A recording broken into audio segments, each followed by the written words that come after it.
ஏன் கடவுள் இப்படிப்பட்ட கள்ளப்போதர்களுக்கு பனிஷ்மெண்ட் தரல அப்படிங்கிறது தான் உங்களுடைய கேள்வி. ஆண்டவர் சொல்லி அவர்களை விட்டு வைத்திருக்கிறார்.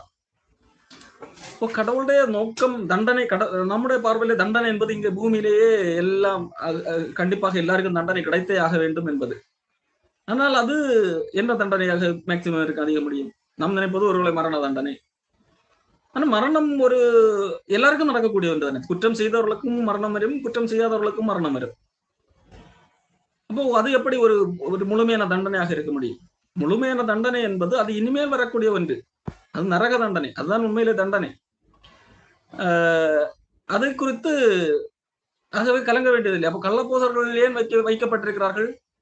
கள்ளப்போதர்கள் ஏன் வைக்கப்பட்டிருக்கிறார்கள் என்று சொன்னால், சத்தியத்தின் மீது அன்பில்லாத மக்கள் இந்த பூமியில் இருப்பார்கள் அல்லவா?